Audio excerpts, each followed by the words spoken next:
Welcome to Meera story time.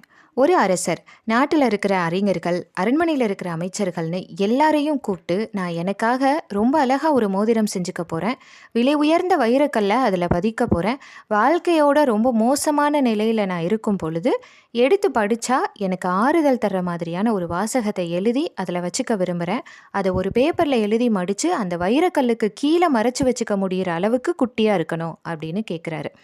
எல்லாரும் ரொம்ப யோசிக்கிறாங்க. நிறைய புத்தகங்கள்ல பார்க்குறாங்க. சிறந்த உபதேசங்கள அவங்களால சொல்ல முடியும். ஆனா, அந்த வைரக்கல்லுக்கு கீழ மறைச்சு வச்சுக்க முடியிற அளவுக்கு குட்டியா? அப்படின்றப்போ முடியல. அப்ப அரண்மனையில ஒரு வேலையாள். அரசரோட அப்பா காலத்துல இருந்தே அவர் அங்க இருக்காரு.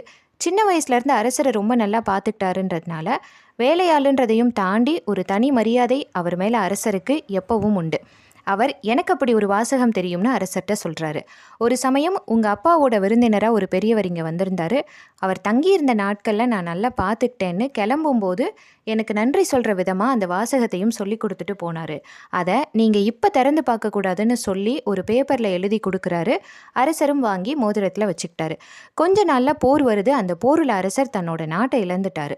அரசரையும் கொல்றதுக்காக எதிரிகள் துரத்திட்டு வராங்க. தப்பிச்சுக்கணும்னு இவர் போன பாதை ஒரு பள்ளத்தாக்கில் போய் முடிஞ்சிடுச்சு. பின்னாடி எதிரிகள், முன்னாடி பள்ளத்தாக்கு, என்ன பண்ணுறதுன்னு தெரியாத அந்த நேரத்தில் மோதிர ஞாபகம் வருது. அதில் இருக்க பேப்பரை எடுத்து பார்க்குறாரு. இதுவும் கடந்து போகும்னு எழுதியிருக்கு. அந்த நேரத்தில் அந்த வார்த்தை அவருக்கு ரொம்ப ஆறுதலாக இருக்குது. அந்த பெரியவரையும் வேலையாளையும் நன்றியோடு நினச்சி பார்த்துக்கிறாரு. துரத்திட்டு வந்த எதிரிகள் வழி தவறி வேற எங்கேயோ போயிட்டாங்க.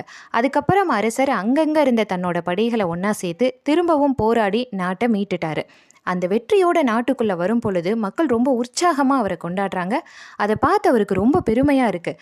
அப்போ அங்கே இருந்த வேலையால், இந்த நேரத்துலையும் நீங்கள் அந்த பேப்பரை எடுத்து படிக்கணும் அப்படின்னு சொன்னதை கேட்டு தன்னை கொண்டாடிட்டு இருக்கிற மக்களை பார்த்துக்கிட்டே அந்த பேப்பரை எடுத்து இதுவும் கடந்து போகும்னு படிக்கும் பொழுது, அப்படின்னா இதை ஒரு பெருமையாக நினச்சி நான் ரொம்ப ஆடக்கூடாது அப்படின்னு அரசருக்கு புரியுது.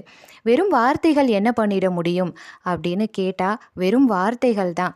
ஆனால் நம்மளை பற்றி நெகட்டிவாக 4 வார்த்தைகள் சொல்லும் பொழுது நமக்கு கோபம் வருதுன்னா வார்த்தைகளுக்கு வலிமை உண்டு தானே.